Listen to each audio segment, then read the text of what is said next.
برادر جناب ظہیر اور ان کے رفقائے کار اور اس ادارے کی کمیٹی انتظامیہ جنہوں نے ان محافل کا اہتمام کیا، مولا ان کی صحیح کوشش کو اپنی بارگاہ میں قبول و منظور فرمائے۔ میرا مالک ہم سب کو ہماری نیتوں کے مطابق اجر عطا فرمائے، ہمیں عقیدہ حق پہ استقامت نصیب فرمائے، مرنے سے پہلے قبر حسین کی زیارت نصیب فرمائے، اور جو ہمارے مرحومین اس دنیا کو چھوڑ کے جا چکے ہیں شہدائے ملت جعفری ان کے درجات بلند فرمائے، ہمارے وقت کے امام کے ظہور میں تعجیل فرمائے، ہمیں آقا کا انتظار نصیب فرمائے، بعد از انتظار دیدار نصیب فرمائے، بعد از دیدار نصرت نصیب فرمائے، اور میرا مالک ہمیں شفاعت آل محمد نصیب فرمائے۔ دعاؤں کی قبولیت کے لیے مل کے آواز بلند صلوات علامت فرمائے۔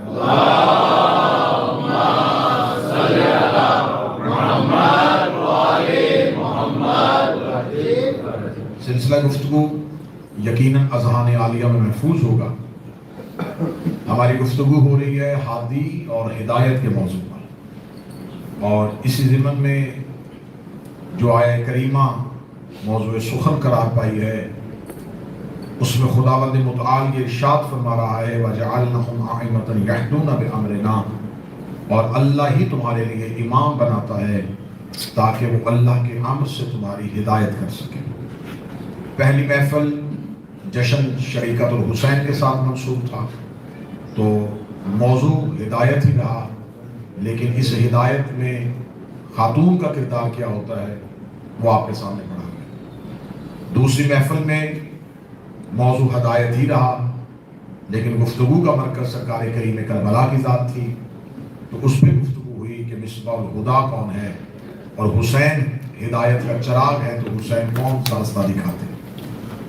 آج موضوع پھر ہدایت ہی رہے گا، لیکن آج کیونکہ مخصوص ہے یہ محفل سرکار ابوالفضل عباس کے نام کے ساتھ، تو موضوع بھی ہدایت کے ساتھ حضرت عباس کی دہلیز پہ آ کے سجدہ ریز رہے گا۔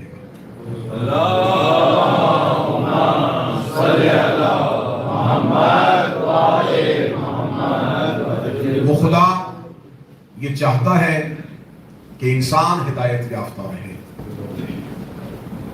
جب خدا نے حضرت آدم کو زمین پر اتارا تو زمین پر اتارنے سے پہلے خدا نے حضرت آدم کی خلافت کا اعلان عرش پر فرشتوں کے درمیان کیا، جبکہ خدا نے حضرت آدم کو آسمانوں کے لیے خلیفہ نہیں بنایا تھا۔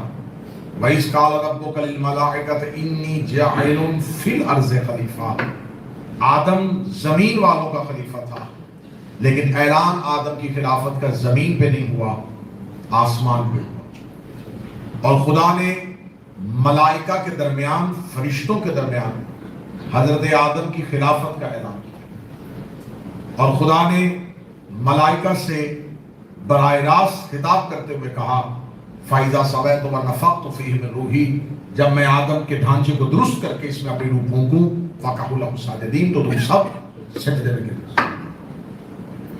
خدا نے جب حضرت آدم کو سجدہ کرنے کا حکم دیا تو وہ اللہ اتنا غفور و رحیم ہے کہ اس نے جبری سجدہ نہیں کروایا، اس نے فرشتوں سے باقاعدہ اظہار کرنے کے لیے موقع فراہم کیا کہ تم اگر کچھ کہنا چاہو تو کہہ سکتے ہو۔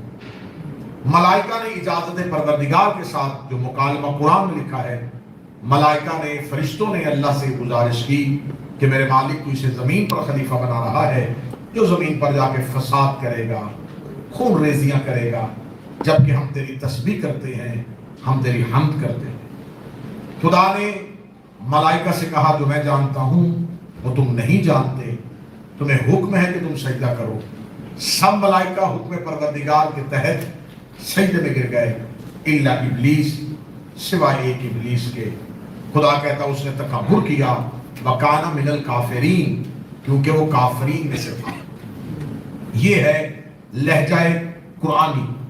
خدا کہہ رہا ہے کہ جب سب نے سجدہ کر دیا، ملائکہ سارے جھک گئے، ایک نے انکار کیا، وہ اس لیے انکار کیا کہ وہ تکبر کر گیا، وہ غرور کر گیا۔ وَكَانَ سیغہ مضارع کا سیغہ ہے کَانَ مِنَ الْكَافِرِينَ، وہ کافرین میں سے تھا۔ اب میں پڑھے لکھے نوجوانوں سے یہ سوال پوچھوں گا کہ ابھی حضرت آدم بنے ہیں، ابھی آدم زمین پر اتریں گے، پھر اس کے بعد شیطان آ کے انکار کرے گا اور گمراہی پھیلائے گا. لیکن خدا پہلے سے کہہ رہا ہے یہ کافرین میں سے تھا. تو میرے مالک یہ کافرین میں سے کیسے تھا؟ یہ تو فرشتوں میں بیٹھتا تھا، یہ تو صحبت ملائکہ میں رہتا تھا. وَكَانَ مِنَ الْكَافِرِينَ اس بات کا اشارہ کر رہا ہے کہ یہ اب کافر نہیں بنا، یہ پہلے سے ہی کافر تھا.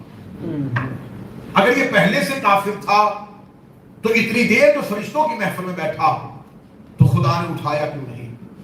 خدا نے اپنی بارگاہ سے نکالا کیوں نہیں؟ میں یہ صرف واقعہ نہیں بتاؤں گا، اس میں نوجوانوں کو ایک لاجک، ایک دلیل دے کے جاؤں گا جو آپ کے مذہب پر اعتراض کرتے ہیں اور یہ پوچھتے ہیں کہ اگر کچھ لوگ اتنے برے تھے تو نبی نے انہیں اپنی محفل سے اٹھایا کیوں نہیں؟ آپ سے اکثر یہ سوال سوشل میڈیا پہ پوچھا جائے گا کہ 1400 سال کے بعد آپ شیعوں کو پتہ چل گیا کہ فلاں شخص بھی ٹھیک نہیں تھا، فلاں بھی ٹھیک نہیں تھا، کیا نبی نہیں جانتے تھے؟ تو نبی نے انہیں اپنی صحبت سے کیوں نہیں اٹھایا؟ اور اگر یہ پرانی جواب آپ کے لیے میں تیار کر کے دیے جا رہا ہوں، آپ ان سے فوراً کہیں کہ اللہ نہیں جانتا تھا کہ ابلیس نے سجدہ نہیں کرنا تو اس نے فرشتوں کی محفل سے کیوں نہیں اٹھایا؟ خدا کہہ رہا ہے کہ کافر تھا اور وہ معصوموں میں بیٹھا تھا. اس کا مطلب ہے کافر معصوموں میں بیٹھا ہو. کافر کافر ہی رہتا ہے، معصوم معصوم ہی رہتے ہیں. صحبت سے فرق نہیں پڑتا، کسی کے قریب بیٹھنے سے فرق نہیں پڑتا. اگر صحبت میں آنے سے فرق پڑ جاتا تو اتنی دیر جو ابلیس فرشتوں میں بیٹھا رہا تو اس کو تو علیہ السلام ہو ہی جانا چاہیے تھا، کیونکہ وہ علیہ السلام میں بیٹھا ہوا تھا. لیکن رتی بھر بھی فرق نہیں پڑا، کافر کافر ہی رہا، معصوم معصوم ہی رہا.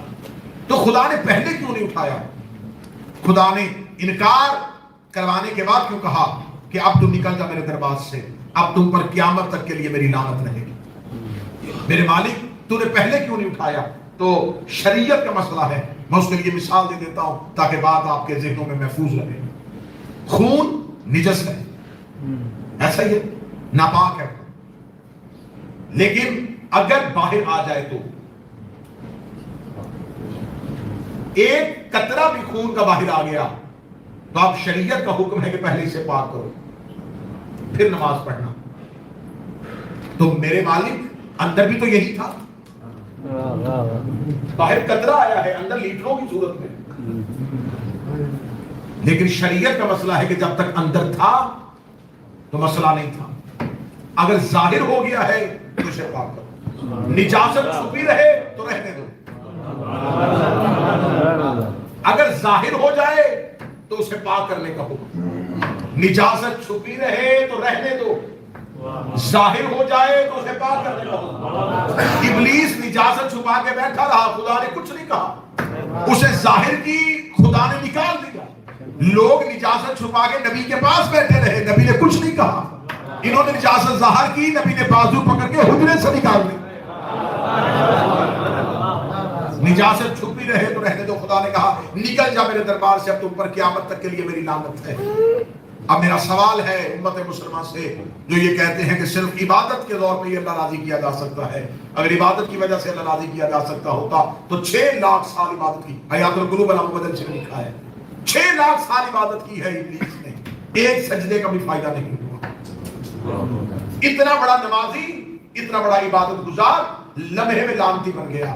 میرے مالک تو نے اتنی جلدی کیوں نکال دیا جبکہ تو عادل ہے، تو عدل کرتا ہے. میرے مالک ہو سکتا ہے شیطان تم سے اپنے کسی ایک سجدے کا اجر مانگ لے. اگر تجھے کہہ دے کہ میرے مالک میں نے تجھے سجدے تو کیے تھے، آدم ہی کو تو سجدہ نہیں کیا، تجھے تو سجدہ کر رہا تھا، تجھے تو پروردگار مان رہا تھا. خدا نے کہا میں نے اس کی ساری عبادتیں ضائع کر دی ہیں، میں نے اسے اپنی بارگاہ سے نکال دیا ہے. میرے مالک تو نے اتنا بڑا نمازی، اتنا بڑا لعنتی کیسے بن گیا؟ خدا نے کہا اگر میں آج ابلیس کو معاف کر دیتا تو کل کو بڑے بڑے لوگ عبادت کے زور پر میری حجتوں کا انکار کر دیتے، میرے ہادیوں کا انکار کر دیتے، میری امامتوں کا انکار کر دیتے. اس لیے میں نے ابلیس کو اپنی بارگاہ سے نکال دیا ہے کہ خدا اپنے سجدوں کو نہیں دیکھتا جب تک حجت کی معرفت نہ ہو، جب تک ہاتھی کی معرفت نہ ہو۔ خدا نے اتنے بڑے عبادت گزار کو لمحوں میں لعنتی بنا دیا۔ خدا نے کہا اگر آج اسے معاف کر دیا، کل کو بڑے بڑے عبادت گزار نمازیں اٹھا کے میرے دروازے پہ آ جائیں گے کہ اسے بھی معاف کر دیا تھا، ہمیں بھی معاف کر دے، اسے بھی بخش دیا تھا، ہمیں بھی بخش دے۔ میں اس کے گلے میں لعنت کا توق بنا کے ڈال کے دنیا کو بتا رہا ہوں، جب میں صفی اللہ کا منکر برداشت نہیں کرتا تو علی گڑھ ولی اللہ کے منکر کو کیسے؟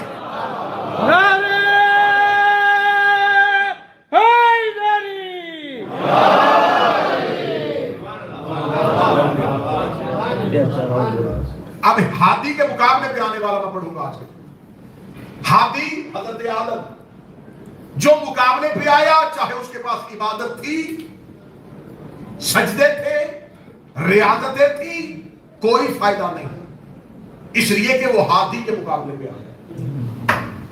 اللہ کا قانون قدرت یہ ہے کہ خدا اپنے منکر معاف کر سکتا ہے، ہادی کے منکر معاف نہیں کرتا۔ آپ نے سر ہلایا، میں اس کے لیے دلیل دینے کے لیے تیار۔ فرعون ڈائریکٹ اللہ کا دشمن تھا، خدا نے عذاب نہیں بھیجا۔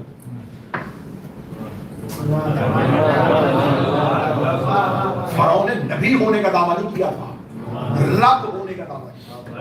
انا ربکم الاعلی، وہ کہتا تھا میں ہی سب سے بڑا رب ہوں، سجدے کرواتا تھا، اور خدا اسے کچھ بھی نہیں کہہ رہا، کوئی عذاب نہیں آ رہا، کوئی آسمان سے پتھر نازل نہیں ہو رہا، رزق بھی اللہ دے رہا ہے، سانس بھی اللہ دے رہا ہے، صحت بھی اللہ دے رہا ہے۔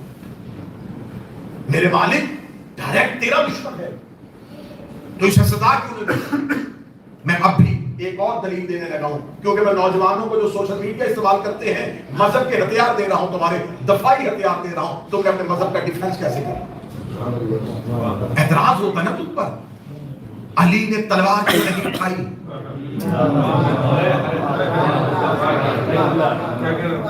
اگر خلافت علی کا حق تھا تو علی تو بڑے شجاع تھے، علی تو بڑے بہادر تھے، علی نے تلوار کیوں نہیں اٹھائی؟ تو اگر رب ہونا اللہ کا حق ہے تو خدا نے فرعون پہ عذاب کیوں نہیں بھیجا؟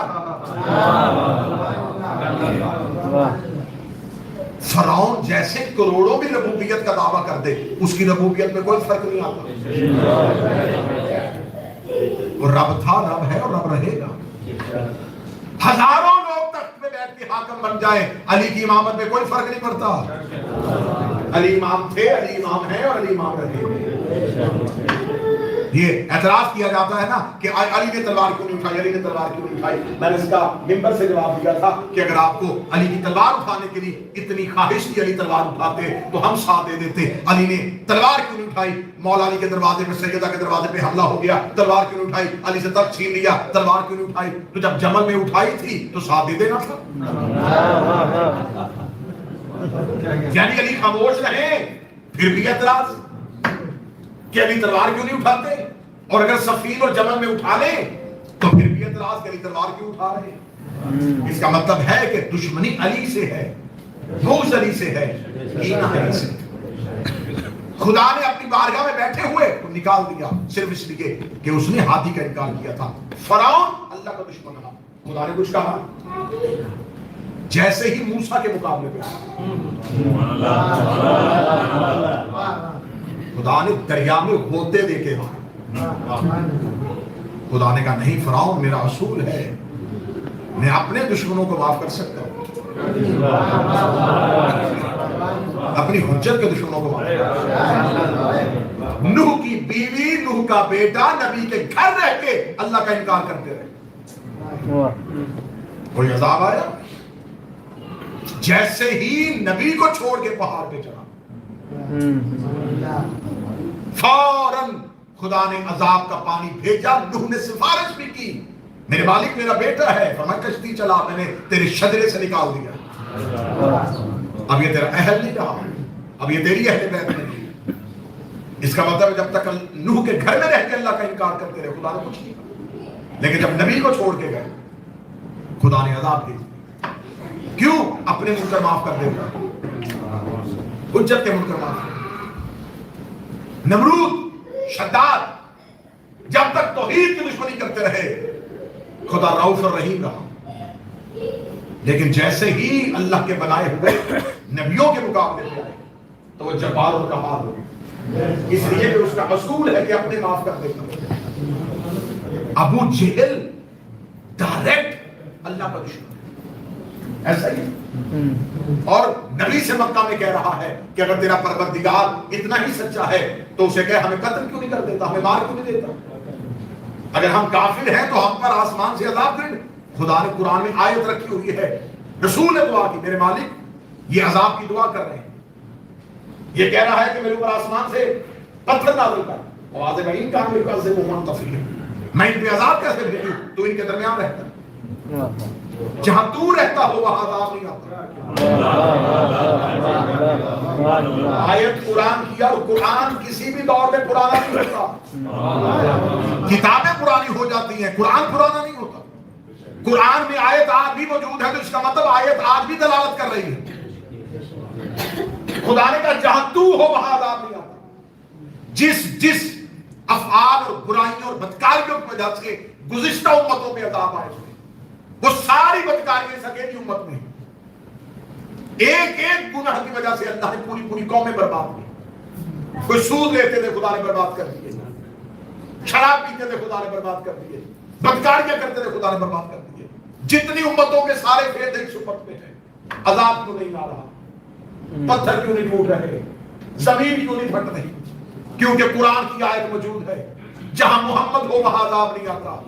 اس کا مطلب زمین پر کوئی محمد موجود ہے، کوئی ایسا موجود ہے جس نے عذاب پروردگار کو روکا۔ جہاں تو ہو وہاں عذاب نہیں آتا۔ اچھا، اس کا مطلب ہے خدا اپنے منکر معاف کرتا رہا، ہادی کے منکروں کو معاف نہیں۔ چلے میں آپ کو پوری تقریر کا نتیجہ نکال کے آگے لے آتا ہوں، اس سے آگے بڑھنا شروع ہو جاتے ہیں۔ خم غدیر میں جب نبی نے علی کی ولایت کا اعلان کیا تو مجمع میں سے ایک شخص اٹھا جس کا نام حارث بن نعمان فہری تھا۔ وہ لا الہ الا اللہ کا بھی قائل تھا، محمد رسول اللہ کا بھی قائل تھا، مسلمان بھی تھا، صحابی بھی تھا، نمازی بھی تھا، حج بھی تازہ کر کے آیا تھا، پچھلے گناہ بخشوا کے آیا تھا۔ اس نے محفل رسالت میں کھڑے ہو کے کہا، اس کو اپنے چچا دار بھائی کو تو نے اپنی مرضی سے ہمارے اوپر مولا بنایا ہے یا اللہ کی مرضی سے؟ اگر اس میں اللہ کی مرضی ہے تو کیا اپنے اللہ سے آسمان سے مجھ پہ پتھر نازل کرے تو میں مان جاؤں گا علی اللہ کی جانب سے مولا ہے۔ ابھی اس کی دعا ختم نہیں ہوئی تھی، خدا کہتا وَسَأَلَ سَائِلٌ بِعَذَابٍ وَاقِعٍ، ایک سوال کرنے والے نے سوال کیا، ہم نے فوراً آسمان سے عذاب واقع کر دیا۔ آسمان سے پتھر آیا، حارث کے سر پہ لگا، حارث کو 2 حصوں پہ تقسیم کر دیا۔ میرے مالک، حارث پہ عذاب کیسے آیا؟ ابو جہل عذاب کی دعائیں مانگتا رہا اور آپ نے عذاب اس لیے نہیں بھیجا، محمد تو ان کے درمیان رہتا ہے۔ ابو جہل لا الہ کا بھی انکار کرتا تھا، محمد رسول اللہ کا بھی انکار کرتا تھا۔ حارث لا الہ کا بھی قائل تھا، محمد رسول اللہ کا بھی قائل تھا، نمازیں بھی پڑھتا تھا، حج بھی کرتا تھا، صحبت پیغمبر میں بھی کھڑا تھا۔ اس پر عذاب نہیں آیا، اس پر عذاب کیوں آیا؟ عجب نہیں کہ ہاتھ میں غیبی سے ندا آئی کہ میرے اصول بھول گئے، میں اپنے منکر معاف کر دیتا ہوں، اپنی حجت کے منکر معاف نہیں کرتا۔ یہ لا الہ کا منکر نہیں، علی کا منکر۔ ادھر سے ہدایت کا سلسلہ چلا اور ادھر سے آدم پہلا ہاتھی، اور حضرت آدم کے زمین پر اترتے ہی ابلیس زمین پر آ گیا اور اس نے گمراہی کا سلسلہ شروع کر دیا۔ آدم کے بعد ایک ایک جو ہاتھی آتا رہا وہ ہاتھی من جانب اللہ تھا۔ آدم کے بعد شیش کے بعد نوش کے بعد کنان کے بعد مہلائیل کے بعد بادر کے بعد حدیث کے بعد خلوق مسروشت مرد نور سام ارفجر شالخ آبر فالق ارغو ابراہیم اسماعیل بلال بن حمل یس یبسائی عد عدنان ماد مدر کا خزیمہ کنانا نظر مالک کاب فہر نبی کاب زید کلاب آسد، یہ سب کے سب اللہ کے بنائے ہوئے۔ اگر ہدایت کا سلسلہ یہ چل رہا ہے تو ہمیں بتاؤ گمراہی والا سلسلہ کہاں ہے؟ اس کا مطلب ہے اللہ نمائندے بھیج رہا ہے تو شیطان بھی تو نمائندے بھیج رہا ہے۔ قرآن کہتا ہے کہ امام صرف ہدایت کا نہیں ہوتا، امام گمراہی کا بھی ہوتا ہے۔ تو اس کا مطلب ہے کہ ہمیں تاریخ نے بتایا کہ آدم کے مقابلے پہ حابیل کے مقابلے پہ قابیل آ گیا تھا، نوح کے مقابلے پہ نوح کا بیٹا آ گیا تھا، ابراہیم کے مقابلے پہ نمرود آ گیا تھا، موسیٰ کے مقابلے پہ فرعون آ گیا تھا۔ تو یہ گزشتہ گمراہ تو ہمیں بتاتے رہے، پھر یہ کیوں نہیں بتایا کہ آگے گمراہ کرنے والے کون؟ یا تو آج یہ بتاؤ کہ کوئی گمراہ ہو ہی نہیں رہا، اگر ہو رہا ہے تو کس کی وجہ سے ہو رہا؟ اب تقریر اتنے نازک مرحلے پہ آ گئی ہے کہ یہاں پر نتیجہ جو ہے وہ آپ کی سوچوں سے زیادہ پیارا ہو گیا۔ اور میں نے تیسری تقریر ہے، کسی ایک تقریر میں بھی میں نے لاجک کو کم نہیں ہونے دیا۔ کوئی ایک جملہ بھی ایسا آیا جس میں آپ کو ایسا لگا ہو کہ یہ بات جو ہے کہ ہمیں ایسے لگ رہی ہے کہ اس پہ کوئی وزن نہیں ہے، اس پہ کوئی دلیل نہیں۔ اہل سنت کتابوں کی میں ذمہ داری لیتا ہوں کہ رسالت بعد میں آخری راتوں میں سے ایک رات جس علمی یا جمعرات کہتے ہیں، رسالت بعد نے اپنے حجرے میں بیٹھ کے ایک لفظ کہا تھا جو اہل سنت کتابوں میں لکھا۔ رسول نے کہا تھا مجھے کاغذ قلم دو، میں تمہیں کوئی نوشتہ تحریر لکھ دوں تاکہ تم میرے بعد، یہ دیکھیں یعنی کہ یہ اتنا شہرہ آفاق جملہ ہے کہ آپ کے اذہان میں محفوظ تھا۔ میں نے آدھی عبارت پڑھی اور آدھی مجمع نے پڑھی۔ نبی نے فرمایا میں تمہیں کچھ ایسا لکھ دوں تاکہ تم میرے بعد گمراہ۔ یہ انسیڈنٹ، یہ وقوع، یہ واقعہ، یہ بات کب ہو رہی ہے؟ نبی کی زندگی میں، رسول کے ذاتی پرائیویٹ کمرے میں، حجرہ رسول میں کچھ لوگ موجود تھے۔ اب یہاں پر بخاری نے لکھا ہے کہ فلاں تھا، مسلم نے لکھا فلاں تھا، ترمذی نے لکھا ہے فلاں تھا، ابن ماجہ نے لکھا فلاں تھا، سب نے نام مختلف لکھے، لیکن یہ سب نے لکھا ہے کہ یہاں یہ واقعہ ہوا ضرور ہے کہ نبی نے کاغذ قلم مانگا تھا اور یہ کہتے مانگا تھا کہ کچھ ایسا لکھ دوں تاکہ تم میرے بعد گمراہ نہ ہو۔ اب بہت سی باتیں ایسی ہوتی ہیں کہ ہمارے مذہب میں اشارہ اور کنایہ استعمال کیا جاتا ہے، خطابت میں اشارہ دیا جاتا ہے، اور اشارہ اور کنایہ سمجھنے والی مخلوق اللہ نے آپ سے بہتر کائنات میں بنائی کوئی نہیں۔ جتنا بہتر علی والے اشارہ سمجھتے ہیں اتنا کوئی بھی نہیں سمجھتا۔ اب رسول نے کہا میں تمہیں کچھ ایسا لکھ دوں تاکہ تم میرے بعد گمراہ نہ ہو۔ میں مجلس پڑھنے سے پہلے، محفل میں، جشن کے آغاز سے پہلے مجمع سے کہوں کہ تھوڑا تھوڑا آگے آ جائے، تو یہ ویڈیو کیمرے میں جشن لائیو جا رہا ہوں، تو گھر بیٹھا ہوا سن رہا ہے، وہ اٹھ کے آگے نہیں آئے کیونکہ اسے پتا ہے کہ مولانا مخاطب انہی سے ہیں جو سامنے بیٹھے ہیں۔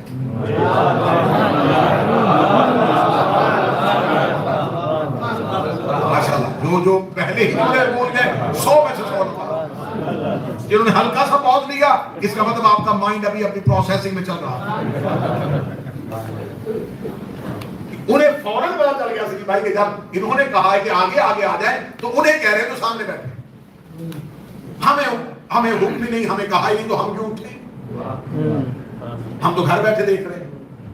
نبی نے کہا تھا کچھ ایسا لکھ دوں تاکہ تم گمراہ نہ ہو جاؤ۔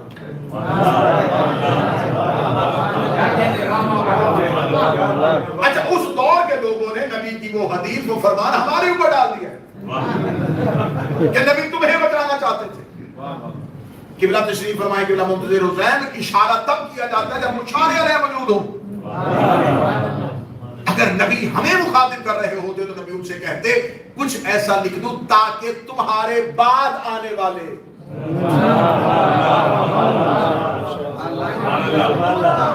نبی کہہ رہے تم گمراہ نہ ہو جاؤ۔ تو اس کا مطلب ہے جو بھی کھڑے تھے، اب مجھے ناموں میں بحث ہی نہیں کرنی، مجھے بتانا ہی نہیں ہے، مجھے ڈکلیئر ہی نہیں کرنا کون کون تھے، جو بھی تھے۔ اب مختلف نام بخاری نے کچھ لکھے ہیں، مسلم نے کچھ لکھے ہیں، مشکات نے کچھ لکھے ہیں، مستدرک حاکم نے کچھ لکھے ہیں، ابن حشام نے کچھ لکھے، ابن اسحاق نے کچھ، بھائی جتنے بھی تھے، اس کا مطلب نبی ان سے کہہ رہے گمراہ نہ ہو جانا۔ اس کا مطلب نبی جانتے تھے کہ یہ گمراہ ہو سکتے ہیں، تو عقل کے ہوش کے داخل ہے، جو گمراہ ہو سکتا ہو وہ کبھی بھی ہدایت نہیں کر سکتا۔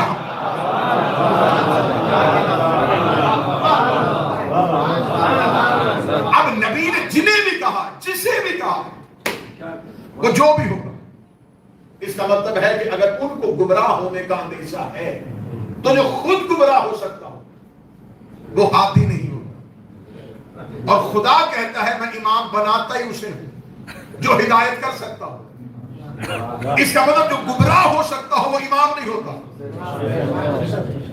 ہمیں مذہب کے دوسرے سے جب ہم دلیل پہ بات کرتے ہیں، جب ہم مناظرانہ گفتگو کرتے ہیں، تو میری کوشش یہ ہوتی ہے کہ جزیات کی بحث نہ ہو، کلیات میں بحث ہو. ستون کی اینٹیں نکالنے سے بہتر ہے چھت ہی گراؤ. کہ سوال کی قبر اتنی اچھی بن جائے کہ اس میں سے جز نکلے ہی نہ. بھئی آپ باہر بحث اس بات پہ ہو ہی نہیں سکتی اسے امام مانو، اسے امام مانو، اسے امام مانو. اس کا مطلب قرآن کہہ رہا ہے جو امام ہوتا ہے وہ ہاتھی ہوتا ہے، اور نبی کہہ رہے ہیں تم میرے بعد گمراہ نہ ہو جانا. اس کا مطلب جنہیں نبی گمراہ سمجھ رہے تھے. میں نے یوکے میں بریڈ فورڈ میں خمسہ پڑھا اسی حدیث پہ، حدیث کرتاز میں. تو میں اپنے اوپر یہ کرم سمجھتا ہوں، مولا امام حسین کا خصوصی کرم سمجھتا ہوں کہ مجھے وہ بھی سنتے ہیں جو کسی کو بھی نہیں سنتے. تو دشمن جو ہے وہ میرے کلپ نکال کے، ویڈیو نکال کے بڑے غور سے دیکھ رہے ہوتے کہ اس نے اب کیا کہا. تو میری وہ تقریر گئی آن ایئر، تو ایک پاکستان کے مولانا ہے، اس نے فوری طور پہ ایک ویڈیو ریکارڈ کی. اس نے کہا میں دیکھ رہا تھا کہ آصف رضا الوی نے برطانیہ میں بیٹھ کے ایک تقریر میں یہ جملہ کہا ہے کہ نبی نے کہا میں تمہیں کچھ لکھوا دوں، اور ایک صحابی نے کہا کہ ہمیں اللہ کی کتاب کافی ہے. تو اس نے کہا کہ اب میں اس سوال کا جواب اسی سے لینا چاہتا ہوں کہ اس کا مطلب ہے کہ دو چیزوں میں سے تمہیں ایک ماننی پڑے گی. پہلی بات یہ کہ نبی لکھوانا چاہتے تھے، اور ایک صحابی نے کہا ہمیں نہیں لکھوانا، ہمیں اللہ کی کتاب کافی ہے. تو جو نبی لکھوانا چاہتے تھے وہ اتنا اہم نہیں تھا.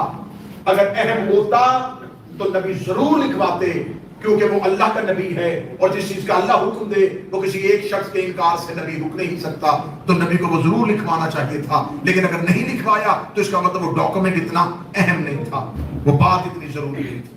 تو آصف الوی دو چیزوں میں سے ایک چیز کا اقرار کرے، پہلی یا وہ بات اتنی ضروری نہیں تھی، اور اگر بات ضروری تھی اور ایک صحابی نے کہا کہ نہیں لکھوانا تو وہ بندہ اتنا ضروری تھا، وہ صحابی اتنا اہم تھا، وہ پرسنالٹی اتنی اہم تھی، بسم اللہ، وہ اتنی امپورٹنٹ تھی کہ ان کے انکار پہ نبی خاموش ہو گئے. تو اب تمہارے پاس دو ہی رستے ہیں، یا پہلا رستہ یہ ہے کہ تم یہ مانو کہ وہ تحریر ضروری نہیں تھی، یا یہ مانو کہ وہ صحابی ضروری تھی. یہ ہوتے ہیں ٹریکی کوسچن جو دماغ کو الجھانے کے لیے ہوتے ہیں. سوال یہ کیا کہ میرے ایک تقریر کے کلپ میں کہ نبی نے کہا میں تمہیں لکھوا دوں تاکہ تم میرے بعد گمراہ نہ ہو جاؤ. پاکستان سے مولانا نے مجھے مناظرے کا چیلنج دیا کہ دیکھو یا تو پھر مانو کہ جو نبی لکھوانا چاہتے تھے وہ تحریر اتنی ضروری نہیں تھی، یا پھر یہ مانو کہ وہ بندہ اتنا اہم تھا کہ اس نے کھڑے ہو کے کہا نہیں لکھوانا، تو نبی نے اس کے انکار کو اپنا انکار کہہ دیا، اور نبی کے انکار پہ اللہ بھی راضی ہو گیا. یا صحابی اہم تھا یا تحریر اہم نہیں تھی. اگلے دن میری تقریر سے پہلے مجھے پوری دنیا سے کلپ آنا شروع ہو. حضور آپ نے کل جو کیا تھا اس کا جواب نہیں، ہم جواب دیں، ہم جواب دیں، ہم جواب دیں. تو میں نے پہلے تو کوشش کی کہ میں رات مجلس کا انتظار کروں، مجلس میں جواب دوں، لیکن دوستوں کا اصرار بڑھ گیا تو میں نے اسپیشل ویڈیو بنا لی اس کے لیے. میں کہا مجھے آپ کا پیغام مل گیا ہے، تو آپ کو کس نے کہا ہے کہ نبی نے لکھوایا نہیں تھا؟ آپ کو کس نے کہا ہے کہ وہ تحریر لکھی نہیں ہے؟ ہم شیعوں کے پاس وہ تحریر موجود ہے، نبی لکھوا گئے، آپ تک نہیں پہنچی، ہمارے پاس ہے، ہمارے پاس وہ تحریر موجود ہے. اور میں نے اس کو یہی جہاں سے میں آپ گفتگو شروع کر چکا ہوں، میں نے کہا کہ خدا جانتا تھا کہ شیطان سجدہ نہیں کرے گا. اگر خدا پہلے دن اٹھا دیتا تو آج لوگ کہتے اسے جرم کیا کیا تھا، بغیر وجہ کے اٹھا دی. خدا نے پہلے اسے جرم کا اقرار کروایا، پھر اسے نکالا تاکہ یہ اقرار کرے اور لوگوں کو پتا چلے اس نے انکار کیا تھا تو نکال دیا.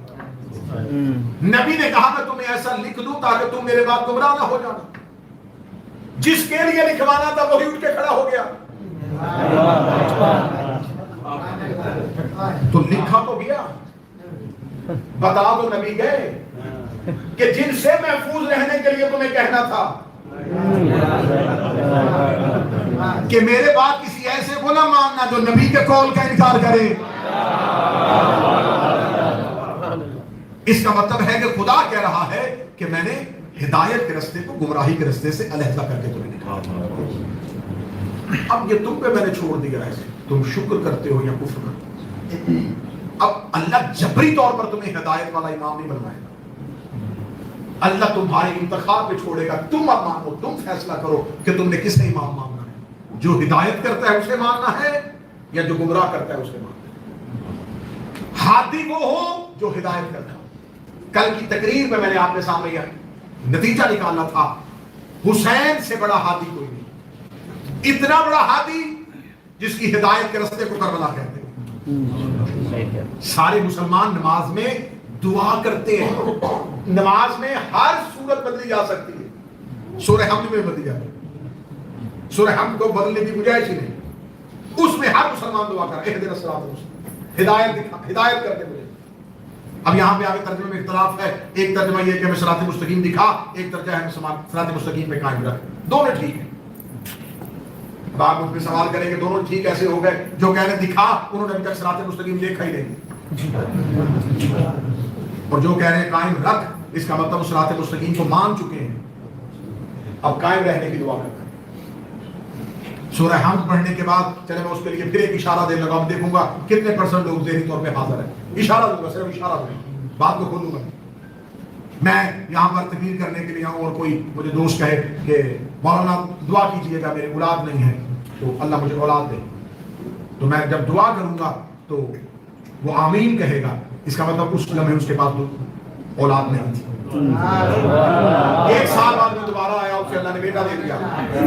میں نے جب دعا کی تو اس نے اب آمین نہیں کہا, اس نے کہا الحمدللہ.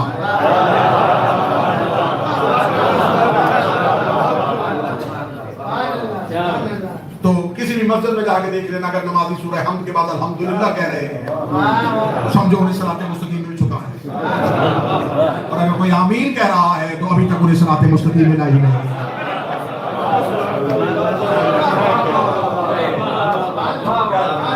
ہمیں صراط مستقیم, ہدایت کر ہمیں صراط مستقیم.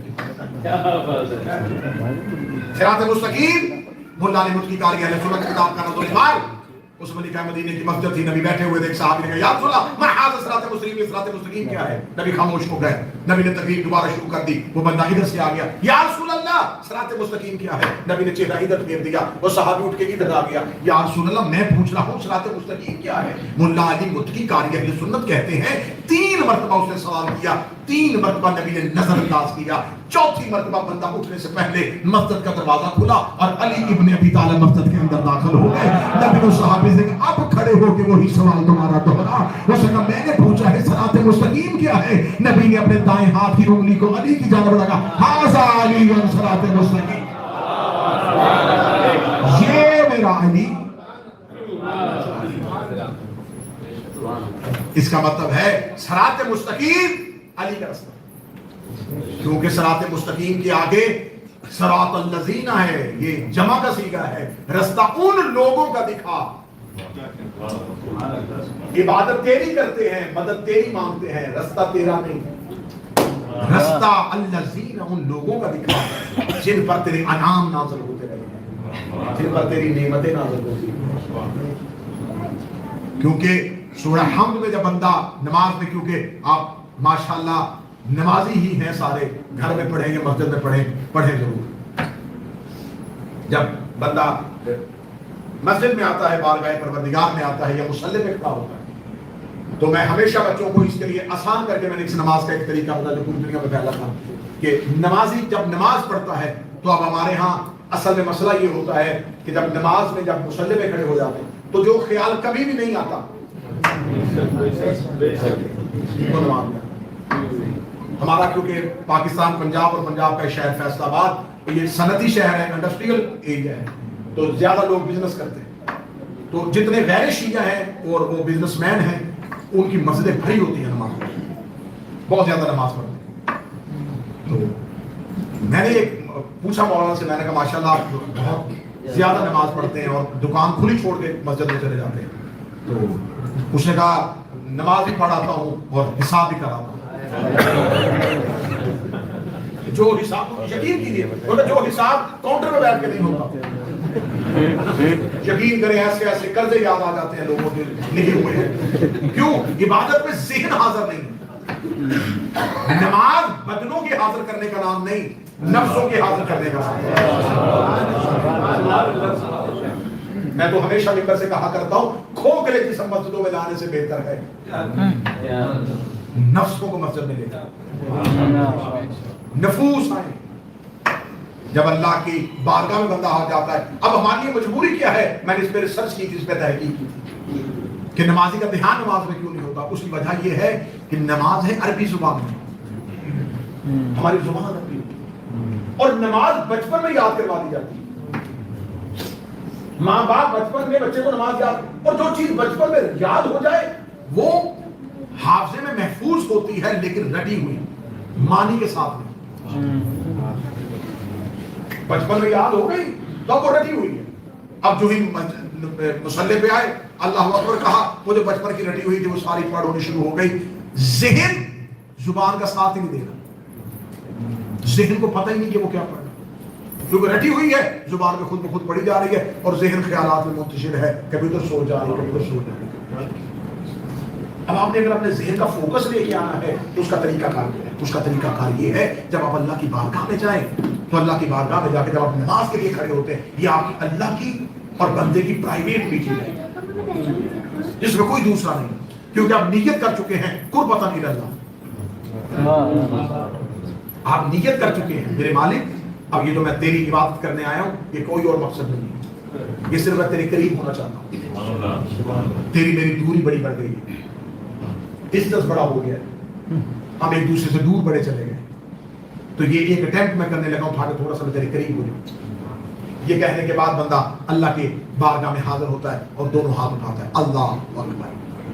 ان دونوں ہاتھ اٹھانے کا مطلب یہ ہے کہ میں نے دنیا کی ہر چیز سے ہاتھ اٹھا دیا.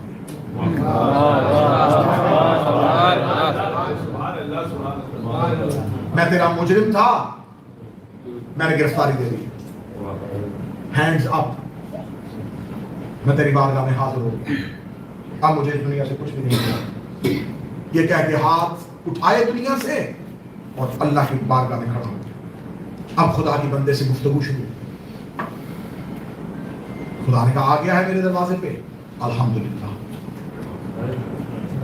جانتا ہے میں کون ہوں، رب العالمین.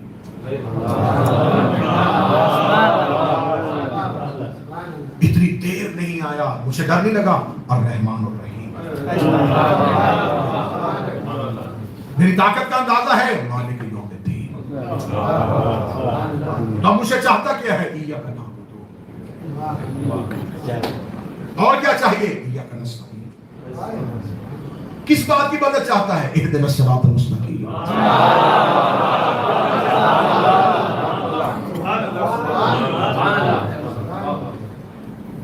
جن کی رستے پہ چلنا چاہتا ہے انہیں جانتا ہے صراط الذین، اور ان کے بارے میں کیا جانتا ہے، انعمت علیہم. اگر میں ان کی محبت دے دوں تو ادھر تو نہیں جائے گا، غیر المغضوب علیہم.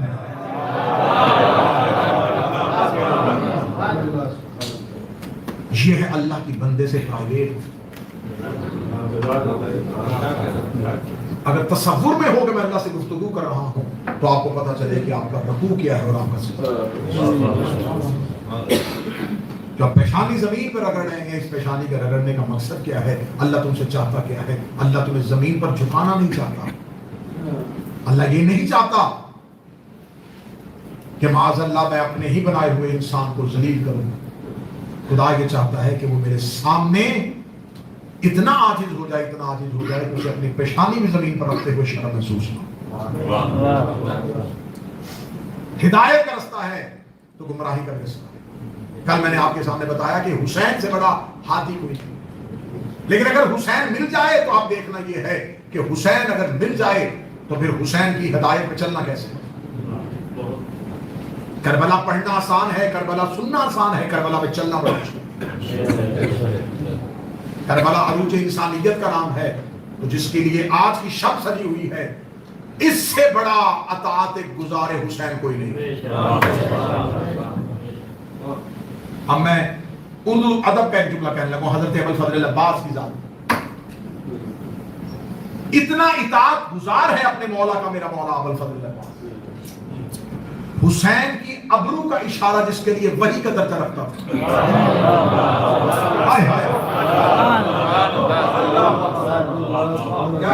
حسین کی ابرو کا اشارہ جس کے لیے وحی الہی کا درجہ رکھتا،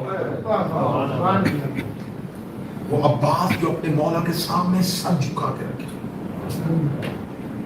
اگر جشن عباس سننے آئے ہو اور واپسی پہ نیاز میں وفا نہیں ملی تو کچھ بھی نہیں ملا۔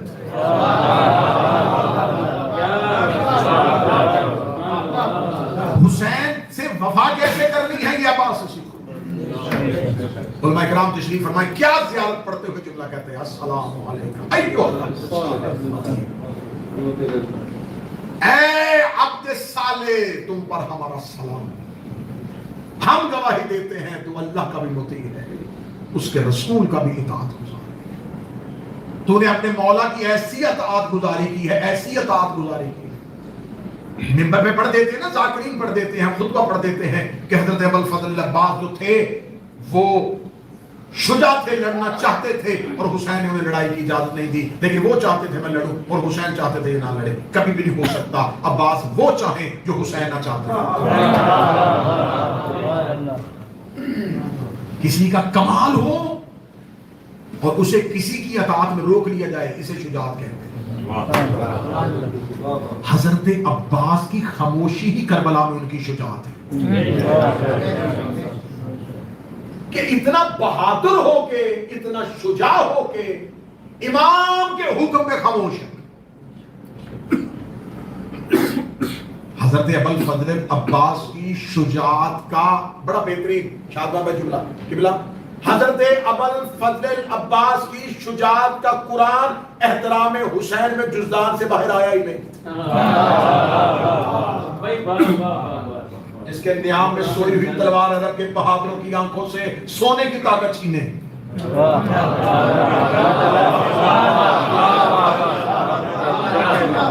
آپ خاموش بیٹھے، غازی کے نوکر بیٹھے ہو، جو سفیر میں علی سے لڑتے تھے وہ کربلا میں عباس سے ڈرتے تھے، جو حسن حسین کے ہوتے ہوئے علی کی تمنا ہو، جس کی خلقت میں زہرا کی دعا شامل ہو، جس کو پانے کے لیے مصلی پہ زہرا آئے۔ جناب حسن اور حسین بنص قرآن، علی کے بیٹے نہیں، نص آ گئی ہے قرآن میں، مباہلہ میں رسول کے بیٹے، اب نانا کی منزل پہ گئے ہیں تو اب رسول کے بیٹے، اب انہیں فرزند علی نہیں کہا جائے گا، انہیں فرزند رسول کہا جائے گا۔ چلیں تھوڑی سی ایک ہی بات یہیں پہ سمجھا دیتا ہوں۔ میرے اللہ، اگر آپ نے امام حسن اور امام حسین کو، حسنین کریمین کو رسول اللہ کے بیٹے ہی بنانا تھا تو رسول ہی کو دے دیتے۔ ویسے بھی تو رسول کو بیٹے دیے نا، طیب، طاہر، قاسم، اور دے کے واپس لے لیے۔ تو اگر آپ نے حسن حسین کو رسول ہی کے بیٹے بنانا تھا تو ڈائریکٹ رسول کو دے دیتے۔ یہ حکمت تیری سمجھ میں نہیں آئی کہ دیے علی کو، پھر علی سے لے کے رسول کو، سیدھے رسول کو کیوں نہیں دی؟ اس میں حکمت پروردگار کی۔ اگر خدا حسن حسین کو رسول کے بیٹے بناتا تو دونوں کو نبی بنانا پڑتا،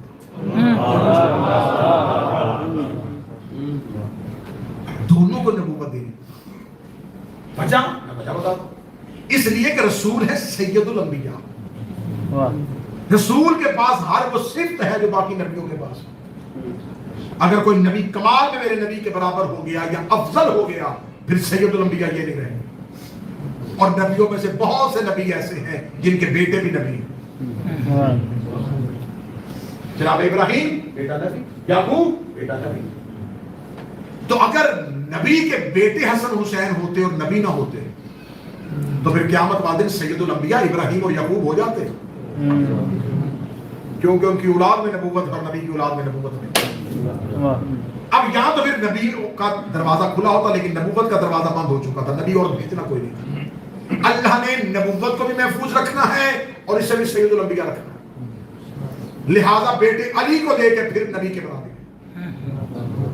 اب آپ کی خاموشی پہ کلام قربان کرنے لگا ہوں. جس طرح حسن حسین بیٹے نبی کے تھے اور علی کو دیے، اس طرح عباس بیٹا زہرا کا تھا، ام المؤمنین کو دیا. مجھ پہ سوال کرو کہ عباس کی ہاں مجبوری کیا تھی؟ اگر عباس کو جناب زہرا کو سیدھا دے دیتا تو عباس کو بھی امام بنانا پڑ جاتا، کیونکہ علی کے سارے بیٹے امام نہیں، زہرا کے سارے بیٹے امام.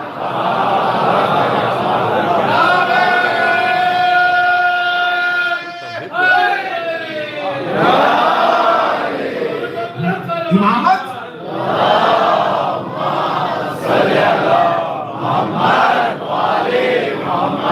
امامت میراث علی نہیں ہے، میراث فاطمہ. اگر امامت ورثہ علی ہوتا تو علی کے سارے بیٹے امام ہوتے. امامت میراث زہرا ہے، سیدہ کے سارے بیٹے امام، حسن بھی امام، حسین بھی امام. اس لیے حضرت ابوالفضل العباس بیٹے جناب سیدہ کے دیے ام المؤمنین. اطاعت گزاری کی انتہا کی ہے، اور ایسے ہمیں وفا سکھائی ہے کہ اپنے امام کے آگے جھکنا کیسے. میں تمہارا مولا ہو کے اپنے مولا کا نوکر ہوں. اور حضرت ابوالفضل العباس نے جو خطبہ دیا ہے شب عاشور، بس میں آخری لفظ کہہ رہا ہوں حضرت ابوالفضل العباس کی جو خطبہ دیا ہے شب عاشور اصحاب حسین سے مخاطب ہو کے، اس خطبے کی راوی خود فاتح شامی تھی، جناب زینب صلوات اللہ علیہ راوی. بی بی نے یہ خطبہ روایت کیا. بی بی کہتی میں اپنے خیمے میں سن رہی تھی، مجھے عباس کی خطبے کی آواز آ رہی تھی. جب حضرت ابوالفضل العباس نے مولا حسین کے تمام اصحاب کو بٹھایا اور خود درمیان میں، ایسے جیسے ستاروں میں چاند ہوتا ہے. بیٹھنے کے بعد حضرت ابوالفضل العباس نے کہا الحمدللہ مبدل الانوار ومولج اللیل والنہار اما بعد ایھا الاخیار وانصار آل اللہ الابرار لا تفضلوا من حجوم الکفار ولا تفضلوا من کثرۃ الاشرار لانهم کلاب النار وفراش الاثار. ترجمہ پڑھو. حضرت ابوالفضل العباس کون سی رات ہے؟ عاشور کی شب، صبح دن طلوع ہونا ہے. اب ذرا دیکھنا فصاحت اور بلاغت دیکھنا میرے مولا کی، جو نہج البلاغہ کا بیٹا ہو، فصیح و بلیغ کتنا ہو. اب شب ہے اور خطبہ رات کو دیا جا رہا ہے، اور ابوالفضل العباس کہہ رہے ہیں الحمدللہ مبدلا، تعریف ہے اس اللہ کی جو انوار کی ابتدا کرنے والا ہے.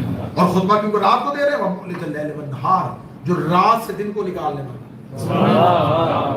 اما بعد ایھا الاخیار، اس کے بعد اے میرے بھائیوں. کن سے کہہ رہا ہے؟ امام حسین کے اصحاب سے. اے میرے بھائیوں، اگلا جملہ کتاب میں نہ ہو، میں گردن کٹوانے کے لیے تیار ہوں. حضرت ابوالفضل العباس کہتے ہیں یا انصار آل اللہ الابرار، اے اللہ کی آل کے مددگاروں، اے اللہ کی آل کے، لا تفضلوا من ہجوم الکفار. اور باہر ہزاروں کا مجمع قاتلوں کا، اور 72 سے عباس کہہ رہے ہیں ان کافروں کے ہجوم سے نہ گھبرانا. ولا تفضلوا من کثرۃ الاشرار، ان شریروں کی کثرت سے خوف زدہ نہ ہونا. اب مجھے چہروں سے پتا چلے گا کہاں کہاں حضرت عباس کے نوکر بیٹھے ہیں. حضرت عباس کہتے ہیں الحمدللہ مبدل الانوار ومولج اللیل والنہار اما بعد ایھا الاخیار وانصار آل اللہ الابرار لا تفضلوا من ہجوم الکفار ولا تفضلوا من کثرۃ الاشرار. تعریف اس اللہ کی ہے جو انوار کی ابتدا کرنے والا ہے، جو رات سے دن کو نکالنے والا ہے. اے میرے بھائیوں، ان کافروں کے ہجوم سے نہ گھبرانا، ان شریروں کی کثرت سے خوف زدہ نہ ہونا. لانہم کلاب النار، یہ سارے ہی دوزخ کے کتے ہیں.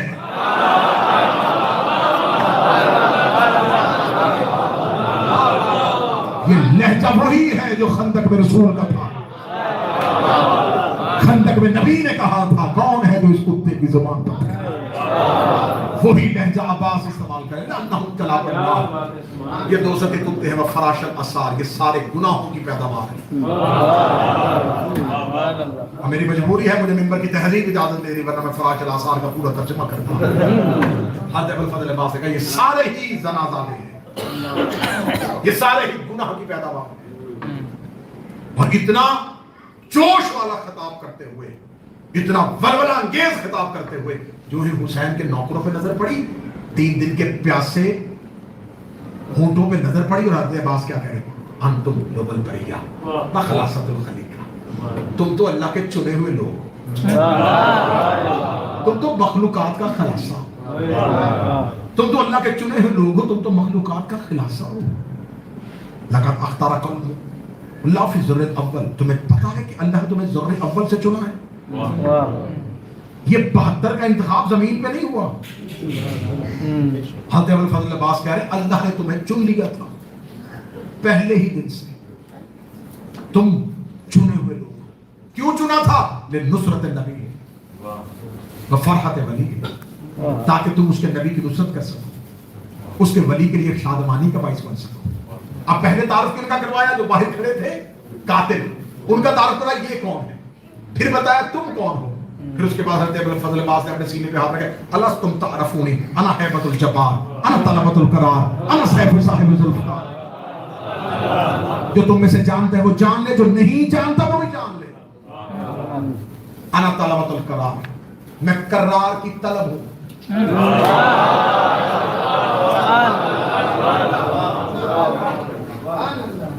میں جبار کی ہیبت ہوں. اب میں کوئی ایک لفظ بھی اپنی کتابت کا نہیں ڈالوں گا، کیونکہ قاری قرآن پڑھ سکتا ہے لکھ نہیں سکتا. حضرت ابوالفضل عباس کا خطبہ اور اس میں اپنی کتابت میں ڈال دوں. فرمایا انا طلبۃ الکرام انا سیف صاحب ذوالفقار، میں صاحب ذوالفقار کی تلوار ہوں. امام العدل السیف الصاحب والسماوات ترسی.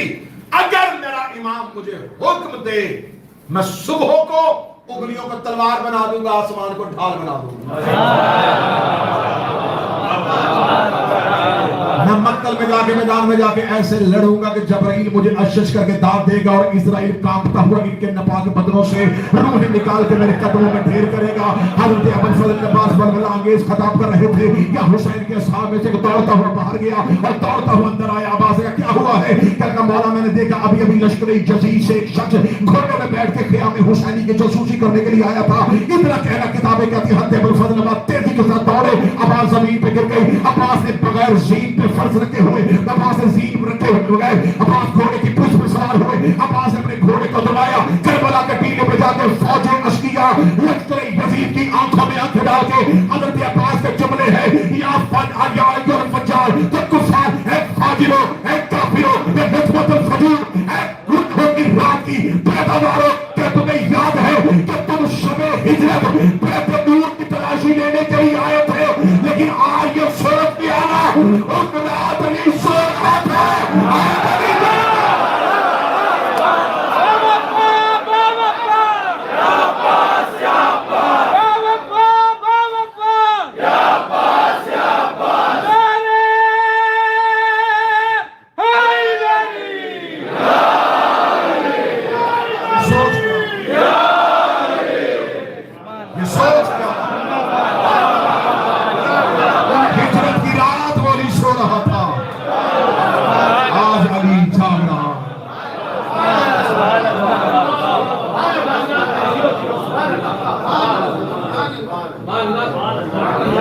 جس کے لہجے نے ہزاروں کی آنکھوں سے سونے کی طاقت چھینی. جو شجاعت میں بلندی بھی ہو وفا بھی اتنی ہی بلند ہو. تقریر تمام ہو گئی. انشاءاللہ کل آخری نشست، پھر سلام الوداع. انشاءاللہ زندگی باقی، ملاقات باقی. اگر ہر جشن میں بار بار کہہ رہا ہوں، اگر تم نے جشن زینب سنا ہے اور تمہیں عزم حسینی کا نہیں پتا تو تم نے جسموں کو لے کے آئے ہو، نفسوں کو نہیں. حسین کو صرف بدن نہیں چاہیے، نفوس چاہیے. اگر تم جشن حسین سننے کے لیے آئے ہو اور تمہیں مقصد حسین کا نہیں پتا، اور اگر آج جشن عباس سننے آئے ہو یہ نہیں پتا کہ اپنے مولا سے وفا کیسے کریں. اگر آپ حضرت ابوالفضل عباس کو باب الہوائے سمجھتے ہوئے ان کے علم پہ جا کے جھکتے ہیں، لیکن یہ نہیں پتا کہ عباس اطاعت میں اپنے امام کے آگے کیسے جھکتے تھے، تو پھر اس کا مطلب ہے کہ آپ نے اہل بیت کو صرف اپنی مرضی سے ماننا ہے، ان کی مرضی سے انہیں نہیں ماننا. مولا کی اطاعت یہ ہے کہ اگر تمہارے پاس اپنے وقت کے امام کی اطاعت ہے. یہی ماں سے کلام ہے اور یہی آخری میرے جملے تھے اور یہی جملے ہیں اور یہی جملے ہی کل کی گفتگو میں رہیں گے. اگر تم نے اپنے وقت کے امام کی اطاعت کرنی ہے پھر اپنے امام کے حلال کو حلال سمجھو, اپنے امام کے حرام کو حرام سمجھو. کیا کہا تھا یزید نے؟ اس نے کہا تھا یہ بنی ہاشم کا ڈھونگ تھا حکومت رچانے کے لیے. میں حلال محمد کو حرام کر رہا ہوں اور حرام محمد کو حلال کر رہا ہوں. اور حسین اپنا پورا کنبہ لے کے چلے گئے, پورا گھر لے کے چلے گئے. کس چیز کے لیے؟ زمین پر قبضہ. حکومت چاہتے تھے حسین نہیں, حسین چاہتے تھے حلال محمد قیامت تک حلال رہے, حرام محمد قیامت تک حرام. اگر آج ہم گھر کی چار دیواری کے اندر جاتے ہیں اور ہمیں پتہ چل جاتا ہے ان تین عورتوں میں سے یہ ماں ہے, یہ بیٹی ہے اور یہ بیوی ہے, ان رشتوں کی تمیز کروانے والے کا نام حسین.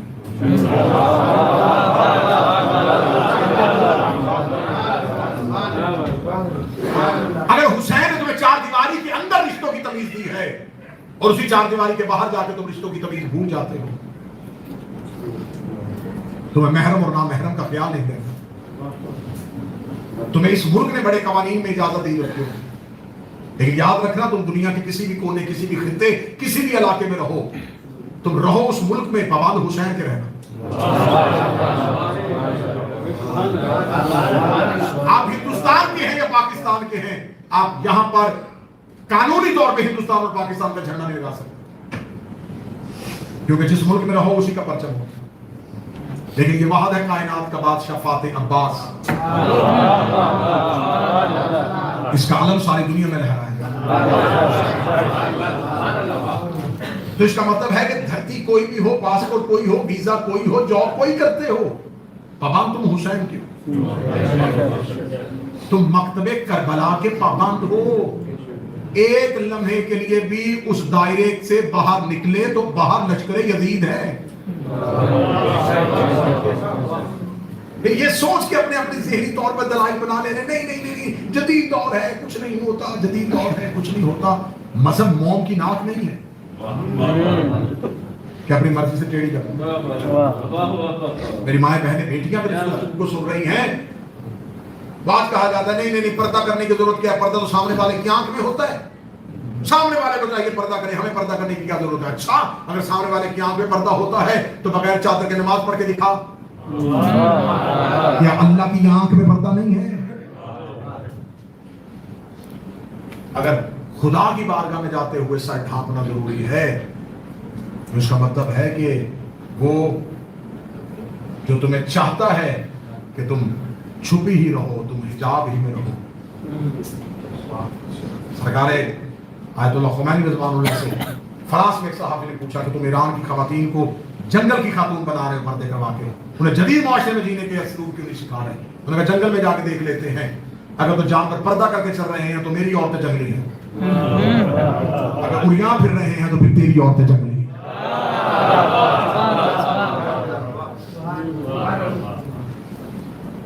جی جدید دور آ گیا, بس اب ہم ینگ ہو چکے ہیں, اب ہمیں ماں باپ سے اجازت لینے کی ضرورت نہیں ہے.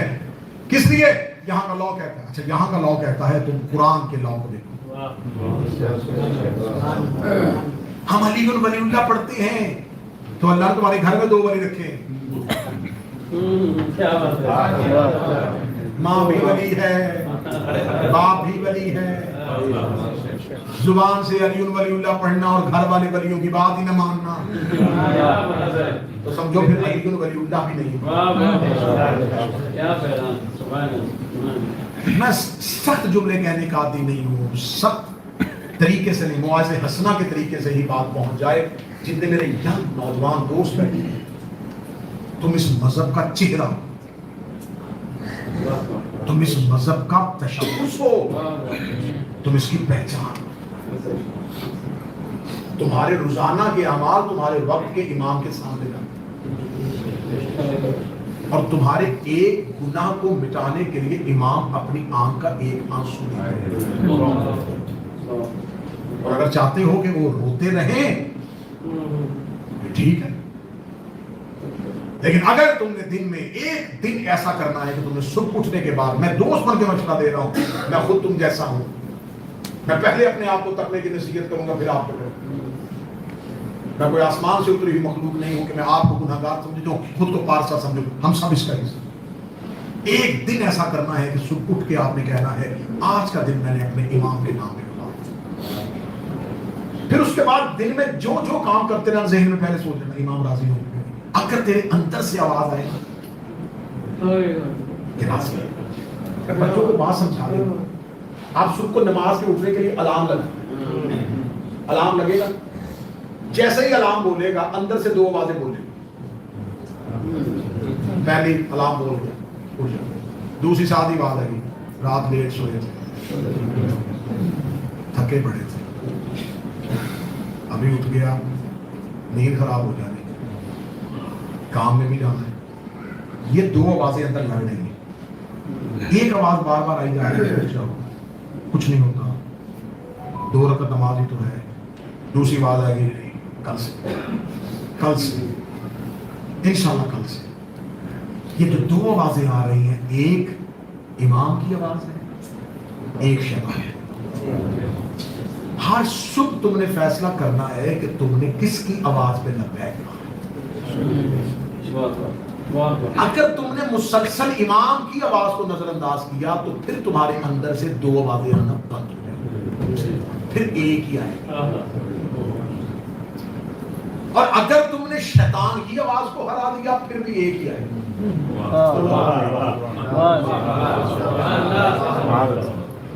آپ اس ٹائم یہاں پر بیٹھے ہوئے ہیں اور آپ کو ہندوستان میں گجرات سے کال آتی ہے، وہاں سے ایک بندہ سانس لے کے آواز دے رہا ہے ہیلو، اور آواز آپ کے کان میں یہاں. کیسے؟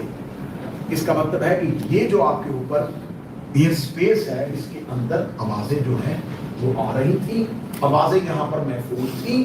یہ ہر کسی کے فون پہ آواز نہیں آئی.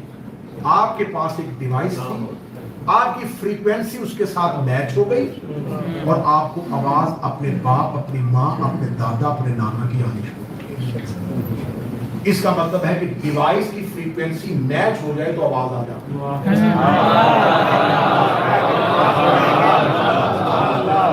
تمہارے بدن ڈیوائس ہے، تمہارے امام کی روزانہ آواز آتی ہے.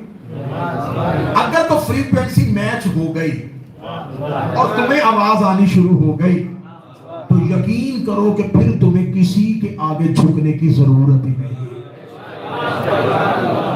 پھر تم نے اپنے باس کو مشکل بتانی نہیں، پھر تم نے اپنے کسی کو کوئی مشکل نہیں بتانی. میں نے 10-12 سال پہلے یہ عمل بتایا تھا، ہزاروں لوگ مجھے ملے کہ ہم نے شروع کیا اور ہماری مشکلیں ختم ہونا شروع ہوئی. میں نے کہا تھا رات کو سونے سے پہلے اپنے پورے دن کی مشکلیں اپنے امام کو بتاؤ. کسی سے بات نہ کرو، اپنے امام سے گفتگو شروع کرو. ایک دن آواز نہیں آئے گی، دوسرے دن نہیں آئے گی، تیسرے دن نہیں آئے گی، تم تو بولتے رہو.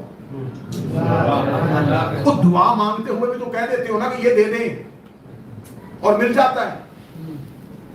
مجھے ایک دوست نے اعتراض کیا تھا یہ جو آپ لوگ نیمہ شعبان میں عریضے لکھتے ہیں کبھی جواب بھی آیا ہے؟ میں نے کہا آیا ہے. کہتے کیسے؟ میں نے کہا ہم خط لکھتے ہیں اپنے کسی پیارے کو یہ کام کر دینا، جب وہ کام ہو جاتا ہے پتہ چل جاتا خط چلا گیا. ہم اپنے امام کو عریضہ لکھتے ہیں ہماری یہ مشکل ہے، جب مشکل ختم ہو جاتی ہے پتہ چل جاتا خط چلا گیا. یہ شعبان ہے، ہم جیسے جیسے دنوں کے قریب آ رہے ہیں، 1 شعبان سے 15 شعبان یہ عمل ہے. یہ اپنی روح کو پاکیزہ کرنے کا، اپنے نفس کے تزکیے کا عمل ہے. 15 شعبان تک اپنے آپ کو اتنا پاک کر لو کہ 15 شعبان نیمہ شعبان اپنے وقت کے امام کے سامنے کھڑے ہو جاؤ. مولا جو غلطیاں، جو کوتاہیاں، جو گناہ چھوڑ دیں. مولا ہمارے پاس آپ کو دینے کے لیے کچھ نہیں ہے، ہم آپ کو کیا گفٹ دیتے ہیں؟ ہم تو اپنے کزن کی برتھ ڈے پہ، اپنے بچوں کی برتھ ڈے پہ گفٹ دیتے ہیں. مولا 3 شعبان تھی ہم خالی ہاتھ آ گئے تیرے گھر، 4 شعبان تھی ہم خالی ہاتھ، تو چلو آج مولا کو تحفہ دیتے ہیں. مولا 3 شعبان میں نے فیصلہ کر لیا، 1 گناہ چھوڑ دیا. 4 شعبان مولا عباس تیرے نام تحفہ، میں نے زندگی کی 1 خطا اور چھوڑ. روزانہ اپنے وقت کے امام کو 1 تحفہ دیتے ہیں اور 15 شعبان کو بالکل تزکیہ نفس کے ساتھ اپنے امام کی بارگاہ میں حاضر ہوتا. اگلے سال 15 شعبان تک تم اپنے آپ کو دنیا کا خوش نصیب شخص نہ سمجھو تو پھر مجھے کہنا کہ تم نے وقت کے امام کی وکالت. انہی الفاظ کے ساتھ میری دعا ہے اللہ ہمیں ہدایت نصیب فرمائے.